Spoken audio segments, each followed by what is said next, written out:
Perdón, muy buenas noches tengan todos ustedes. Este es nuestro cuarto podcast de Grupo Libertario Salamanca, en unión con México Libertario y otras asociaciones hermanas, como es Grupo Libertario Irapuato. En esta ocasión, el tema es democracia y es un tema interesante e importante, puesto que, como otros temas que hemos estado tocando, la gente la utiliza en todas partes y la utiliza para todo. Y pues en realidad muchas personas no saben o no sabemos o no sabíamos qué era la democracia.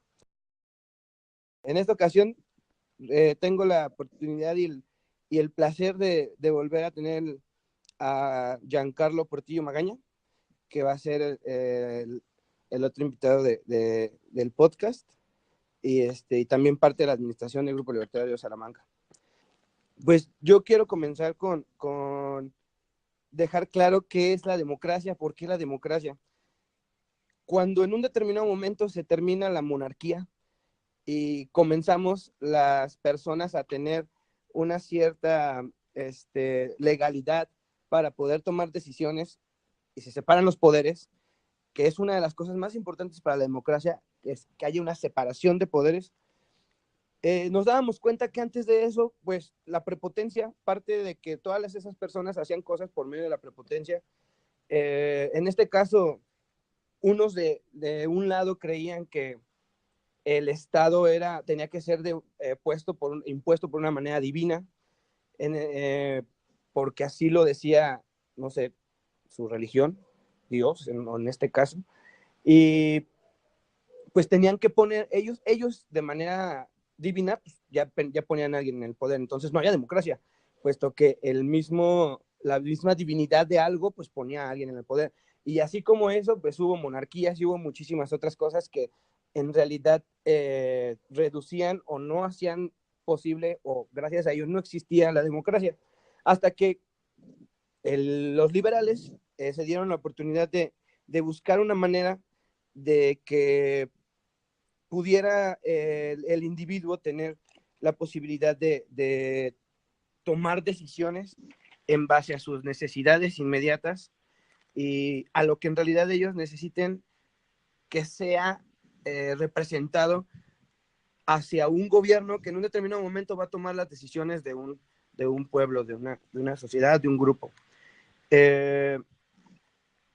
Cuando todo esto se dan cuenta de que es algo funcionable, que puede funcionar y que es factible para que la persona como tal, el individuo como tal, se sienta representado y, y se sienta que toma decisiones o que parte de lo que él hace o de lo que pasa en el grupo social, o en este caso el Estado, como nosotros, o el país, como nosotros le podríamos llamar en este momento, pues era verse representado ante las decisiones que en un determinado momento ellos mismos le iban a entregar a un monopolio de la violencia legítima, como lo dice Max Weber.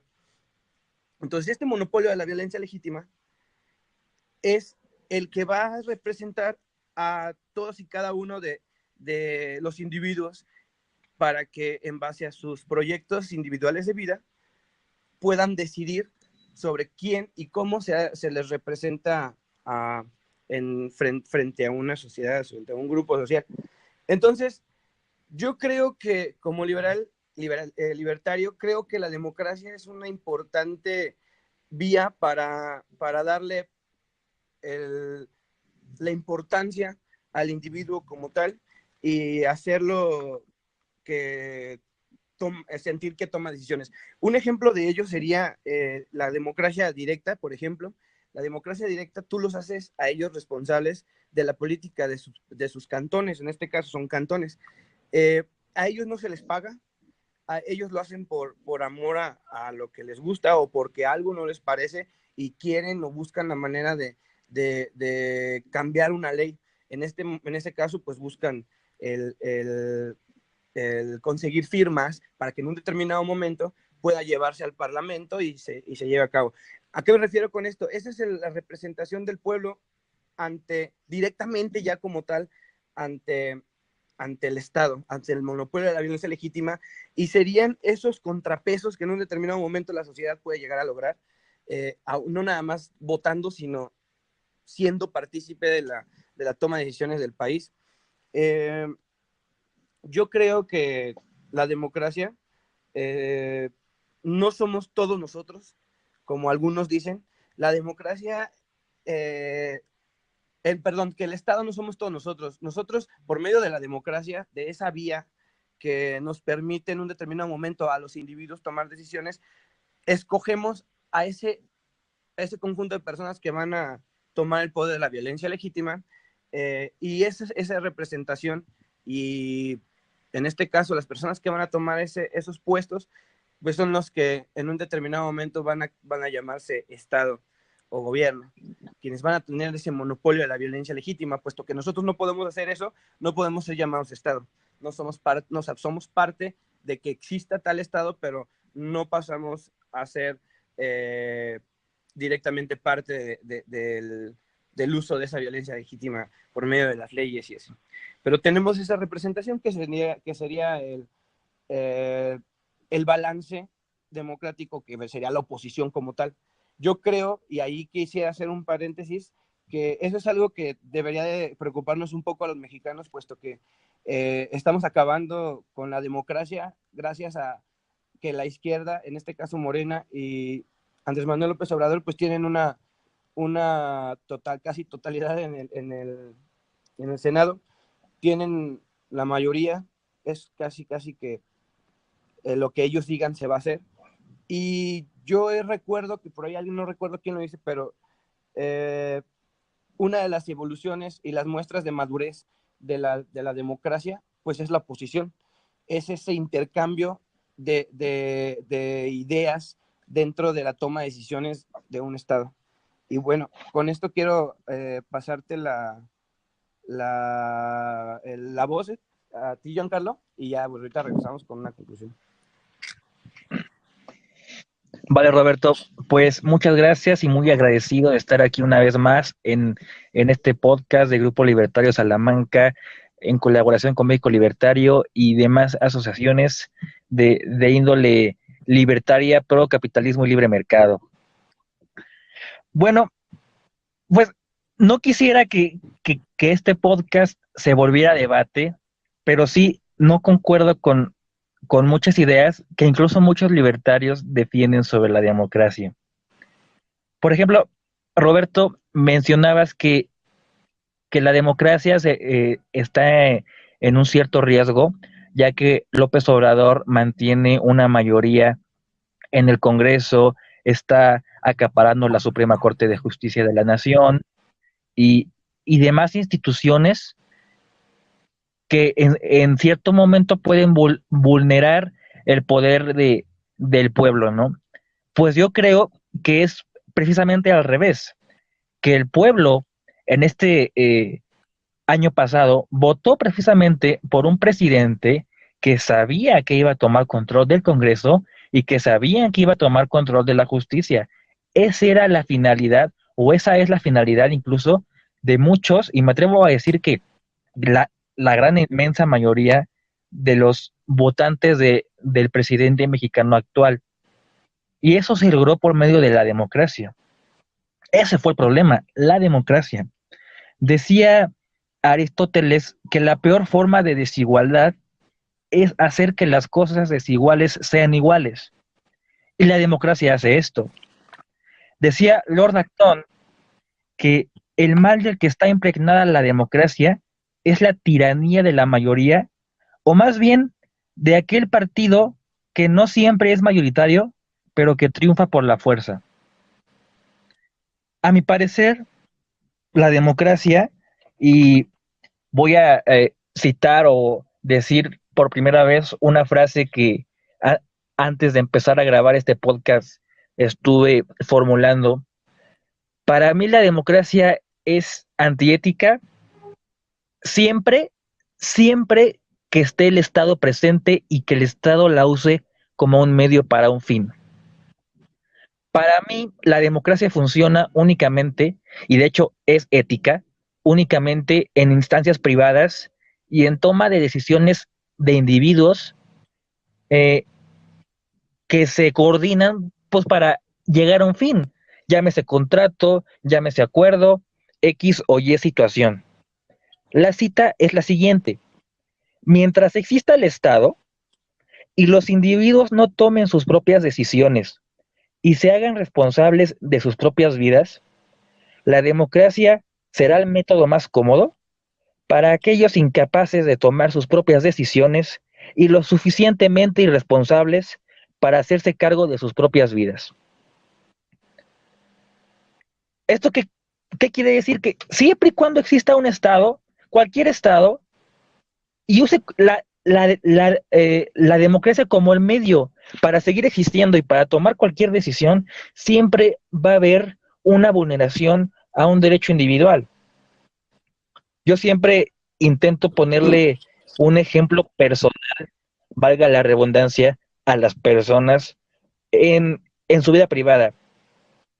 Antes estaba platicando contigo, Roberto, sobre el ejemplo del panadero y el piloto, que, que me gusta mucho, por cierto. Cuando tú vas con un panadero y le dices, oiga, ¿usted dónde aprendió a hacer su pan? O X cosa, él siempre te va a decir, no, pues de mis papás, o lo aprendí de un amigo, o tomé un curso, o aprendí solo, ¿no? Es válido. Oiga, usted tiene un método específico, ¿no? No, pues te va a decir que sí. Oiga, ¿a usted le gustaría que yo juntara un grupo de personas y votáramos a favor o en contra de que usted siguiera produciendo el pan como usted normalmente lo produce? Por supuesto que no le va a parecer. Me va a decir, oye, estás güey, estás pendejo, ¿no? O sea, no sé.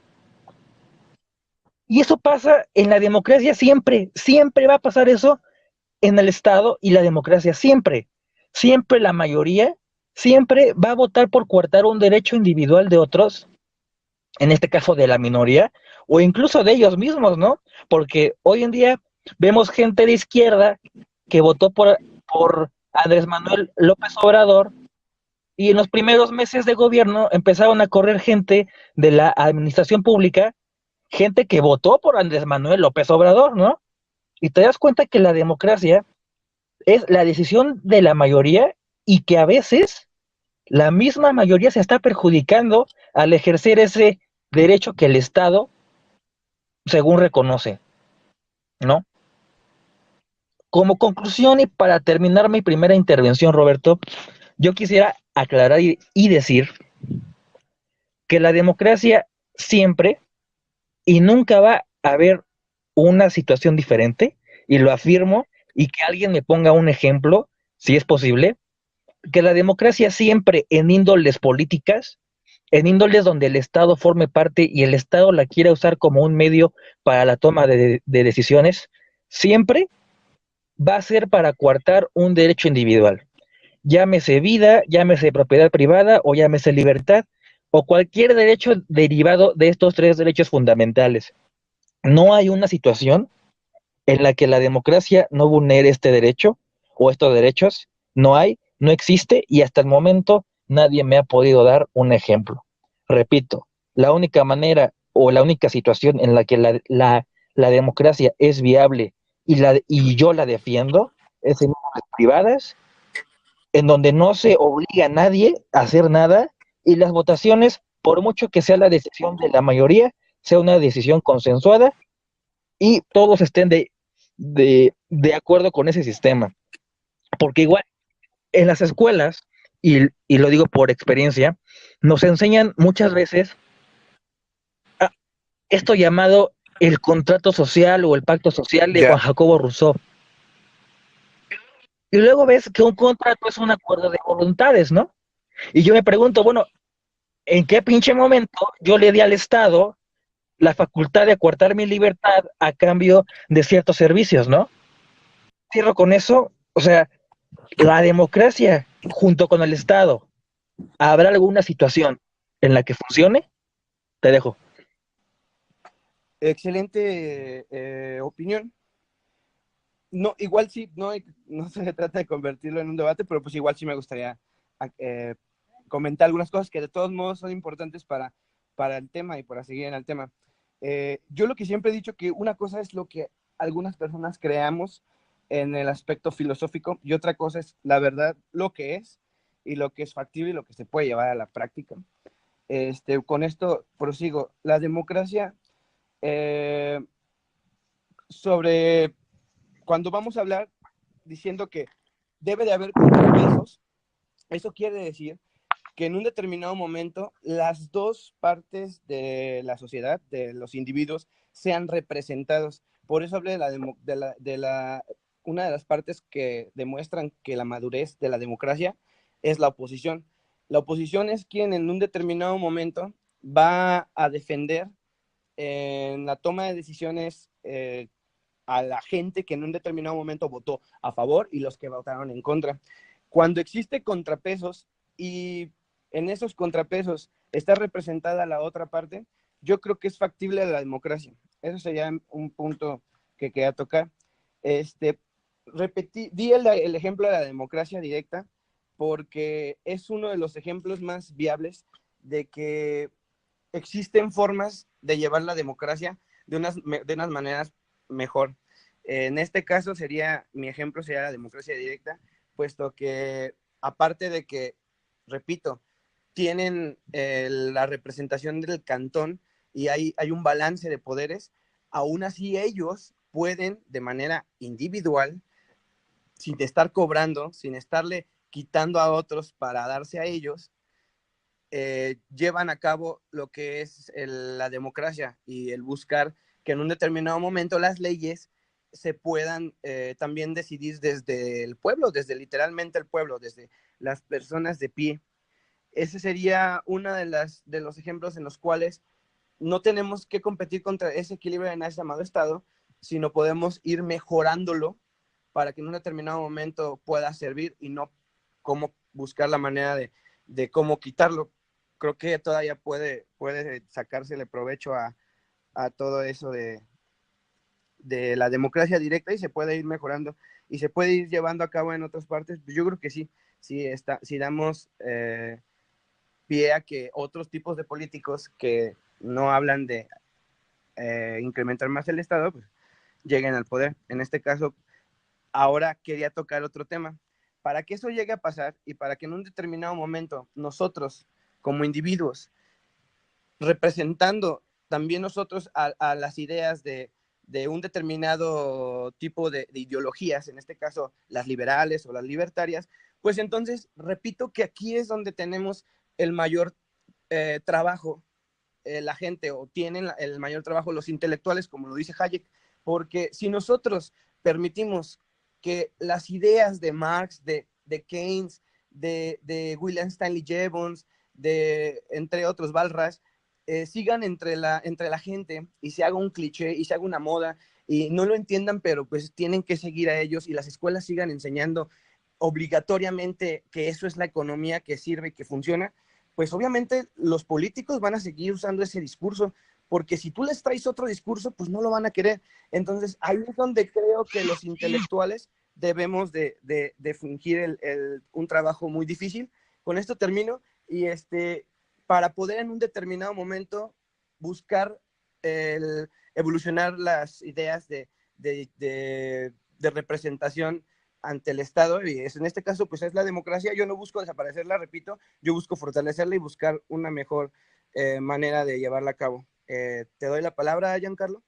Y por cierto, quería comentarles que se van a estar comentando las preguntas que se publican en las diferentes redes sociales y las vamos a reproducir ahorita y las vamos a contestar. Vamos a hacer un poquito más largo el podcast, pero para darle oportunidad a las preguntas y dar un poco de respuesta. Te cedo la palabra, Giancarlo.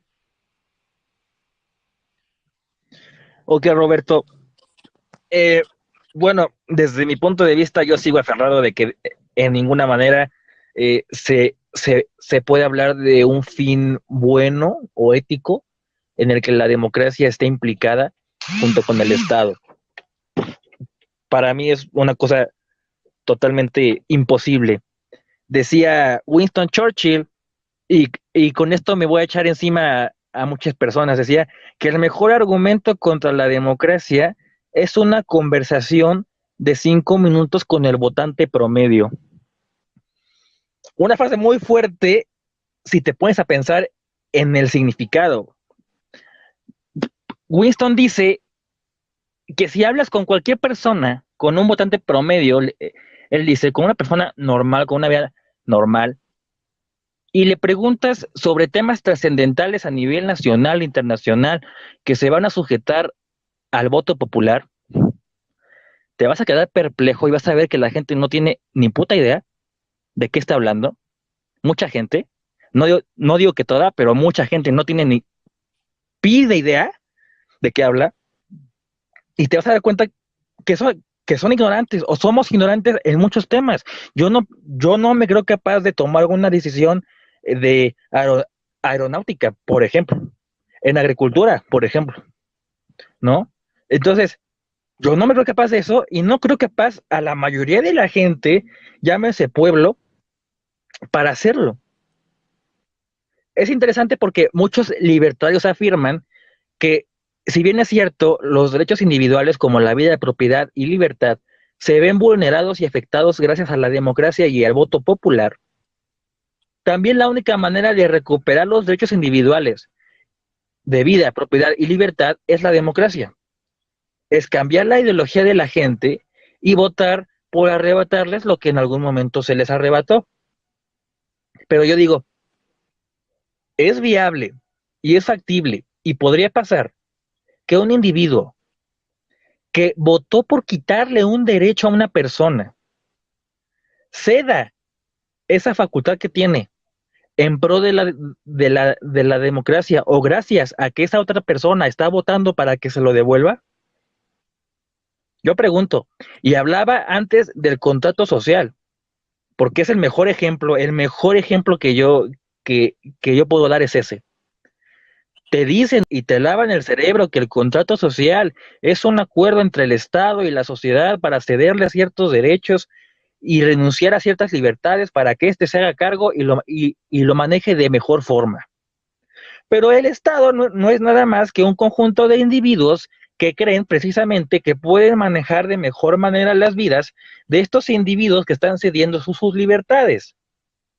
Y me remito a una frase de Ayn Rand que dice, todos somos esclavos de todos. Caemos en una sociedad en la que hay gente que no quiere trabajar, que no quiere salir adelante, y entonces vota por el populista, sea de derecha o sea de izquierda, porque sí quiero aclarar que el populismo es tanto de derecha como de izquierda. Vota por el populista que le ofrece hacer menos, que le ofrece ganar más por menos, que le ofrece un apoyo sin hacer nada, que le ofrece, no sé, cosas gratis, que nada es gratis, todo lo paga alguien. Y ahí está el problema de la democracia, que votas por lo que más te conviene.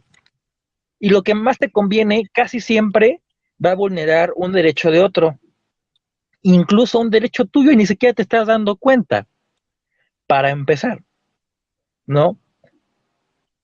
Muchos compañeros de izquierda míos me decían, no, es que yo voté por Andrés Manuel porque pues canceló el aeropuerto que tiene muchos investigaciones de corrupción.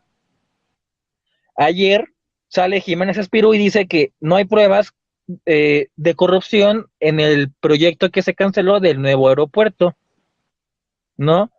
Hable, me decían Claro. estos mismos amigos zurdos, oye, pero yo voté por AMLO porque va a dar más trabajo en sectores públicos y nos va a acercar más al Estado y a la toma de decisiones. En los primeros meses, AMLO corre a muchísima gente de diferentes instituciones de la administración pública.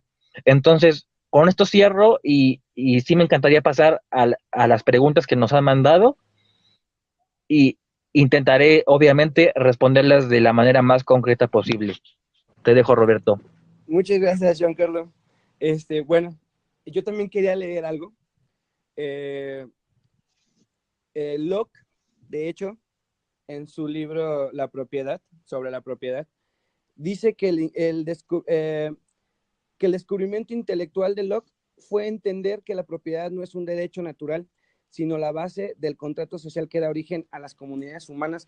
Entiendo lo que tú me dices de que el contrato social es como yo la veo como una metáfora o algo así, no sé, porque en realidad, pues como dices tú, yo no firmé nada, yo no puedo decir que estoy en un contrato en el cual no sé si me puedo salir, cuáles son las restricciones, no sé nada de eso, entonces yo lo entiendo de esa manera, también lo he llegado a ver de esa manera, pero no, ¿qué crees que también eso que llama contrato social en un determinado momento son una serie de conductas sociales que un individuo tiene que entender para poder llevarse mejor en sociedad?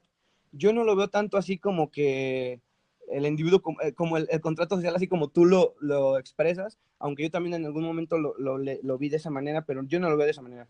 Ya no, yo creo que simplemente son acuerdos entre individuos en un grupo social para llevar una mejor estabilidad social.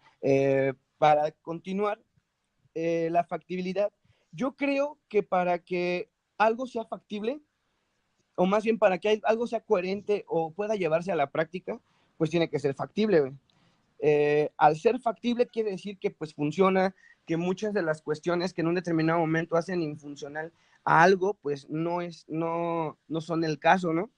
En este punto tú dices que se les quita el derecho a un tercero cuando estás hablando de que existe el Estado. Por supuesto, de alguna manera se va a pagar el Estado, pero yo soy minarquista y de hecho creo que sí, el liberalismo clásico es la mejor opción para nuestra época, para ahorita como estamos, para después poder en un determinado momento llevar un minarquismo.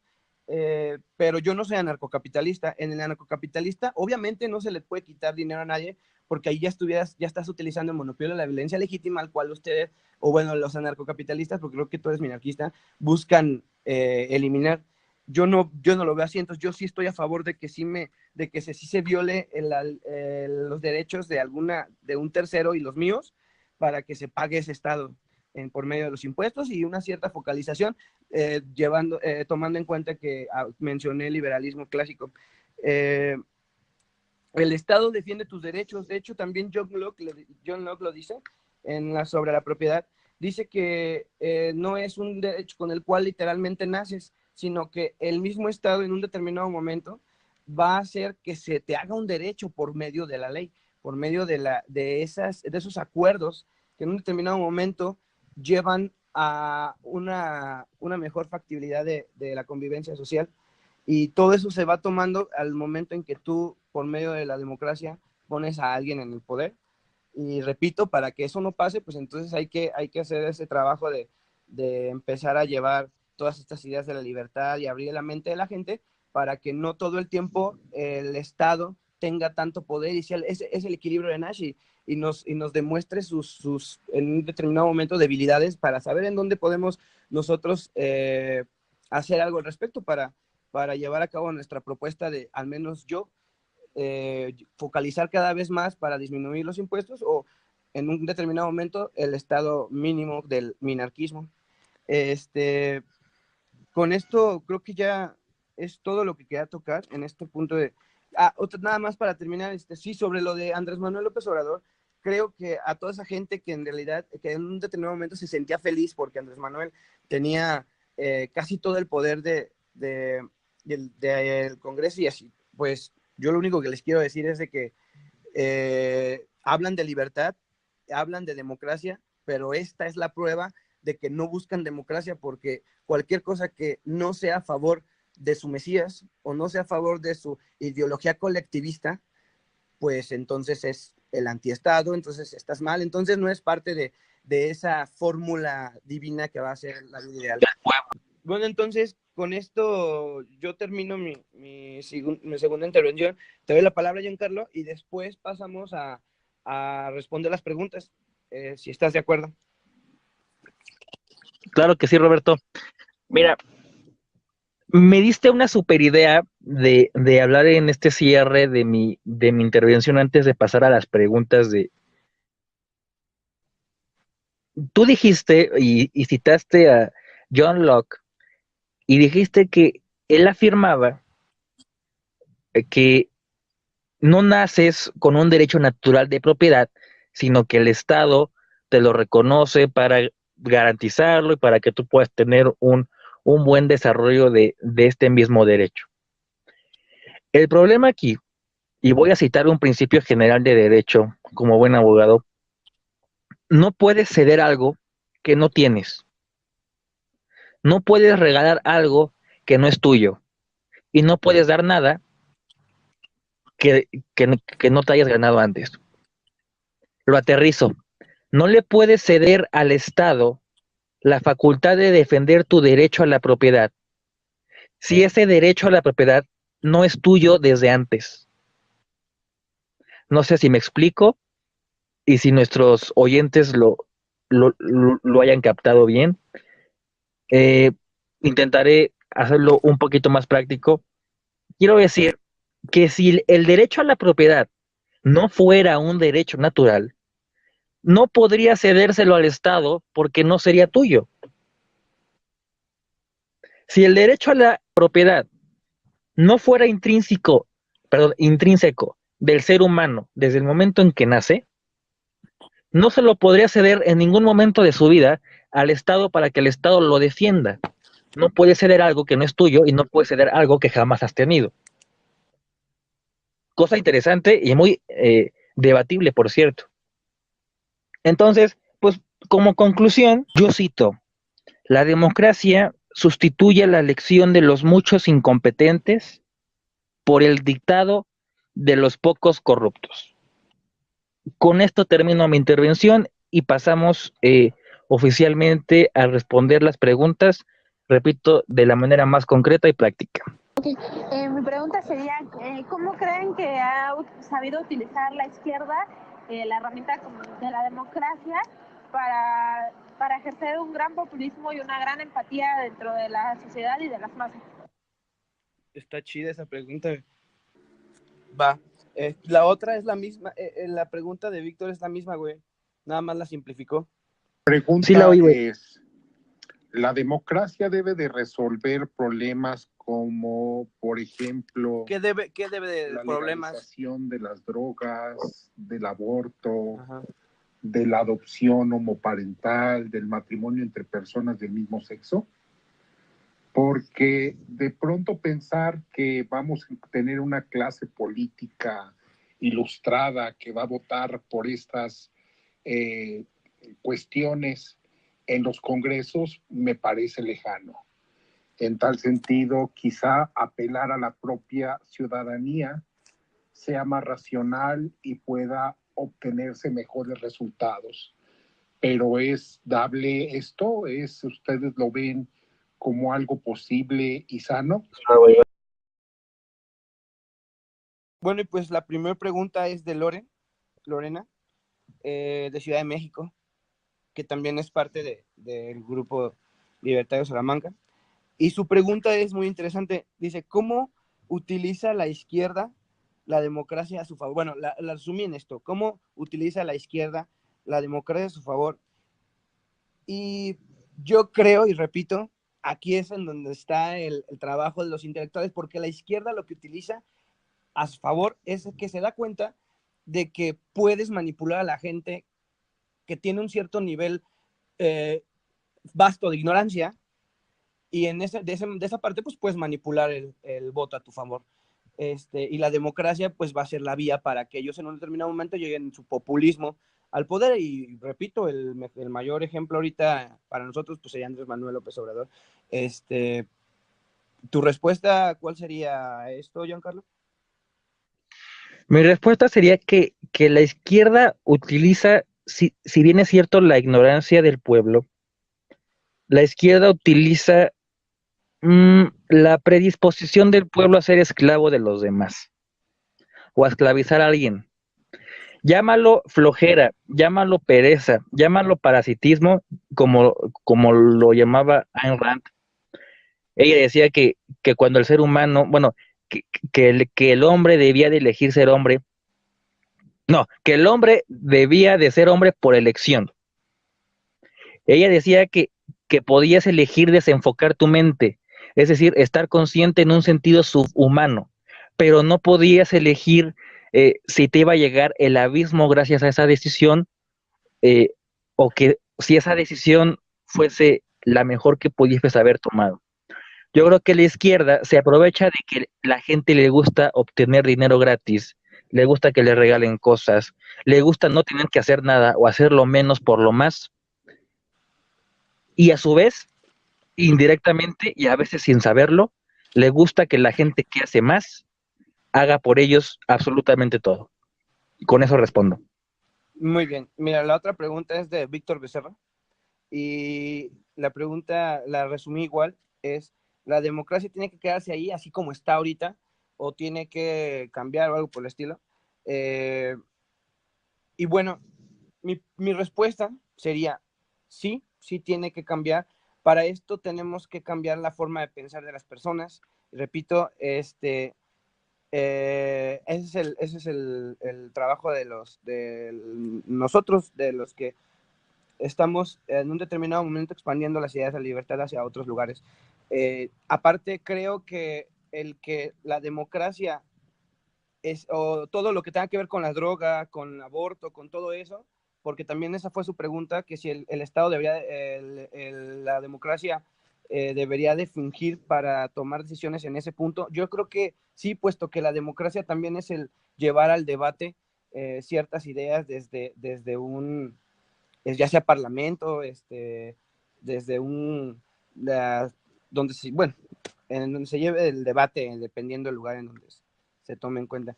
Yo creo que ahí es donde se lleva a cabo la democracia, al momento de que hay un debate, al momento que hay una oposición, al momento de que se ponen a discusión ciertos temas. Y yo creo que no se tiene que quedar ahí.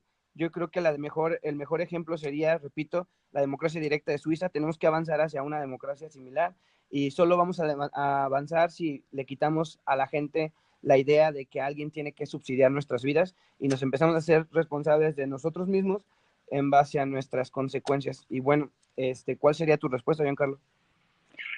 Mira, yo siempre, y lo admito, doy respuestas muy filosóficas y que a lo mejor aterrizadas a la práctica son muy duras. Si mal no recuerdo, dentro de la pregunta de Víctor, él mencionaba que la democracia también implicaba decidir quién tiene el poder. Bueno, pues yo creo que de entrada, si vas a decidir quién tiene el poder, si a veces, o sea, si el problema de los individuos es que no se quieren hacer responsables de sus propias decisiones, o a veces nos da miedo decidir, ¿no?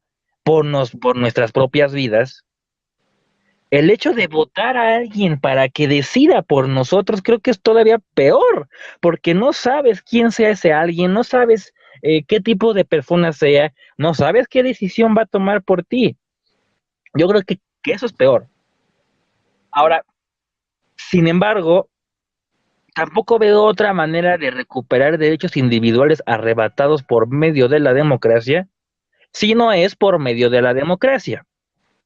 Sí creo que, que eso es cierto, pero es muy difícil. O sea, siempre votar o dar una opinión o dar una propuesta de gobierno de índole política, económica o social, cuyas premisas sean hazte cargo de tu vida, es tu pedo, es tu responsabilidad, si la cagas, pues te jodes, no, o sea, no es mi problema. O sea, esas premisas a nadie le van a gustar, por muy correctas filosóficamente que sean. El problema de llegar a un acuerdo por medio de la democracia, tomando en cuenta las ideas libertarias, capitalistas, objetivistas e individuales, está cabrón. Está muy cabrón y más con la calidad de sociedad en la que vivimos y más con el estado que México tiene actualmente. Esa sería mi respuesta, Víctor. Pues muy bien, son las únicas dos preguntas, entonces, pues muchas gracias, Giancarlo, nuevamente por ser partícipe de estos podcasts. Siempre es un placer compartir el podcast contigo e invitamos a más personas a que se unan a ser invitados de los podcasts y agradecemos nuevamente al Grupo Libertario, a México Libertario, al Grupo Libertario a todos los grupos libertarios que nos han estado apoyando, a todas esas personas que han estado compartiendo los podcasts en las redes, diferentes redes sociales, que nos han estado apoyando. Por ahí vi que alguien que admiro mucho, Arturo Dam, que también compartió nuestro podcast, el podcast que uno de los podcasts que hemos estado subiendo. Y pues bueno, con esto terminamos. Pues muy buenas noches a todos y muchas gracias. Y estamos en contacto. Dejo la información de las redes sociales en donde pueden escuchar el podcast y donde pueden seguir nuestros trabajos. Y bueno, pues esto es todo y pues sigamos expandiendo las ideas de la libertad. Muchas gracias, Juan Carlos. ¿Quieres decir alguna otra cosa antes de irnos y despedirte? Pues nada, o sea, igual agradecer al auditorio por su participación, exhortarlos a compartir el podcast y ayudar a la difusión de las ideas de la libertad, que bien hace mucha falta en este país. Y pues nada, buen día, buenas tardes, buenas noches, depende de a qué hora estén escuchando esto. Y nada, pues nos vemos en nos oímos en próximos podcasts. Bueno, pues buenas noches, nos vemos y que estén muy bien. Y ponemos la información sobre el próximo podcast. Hasta la próxima.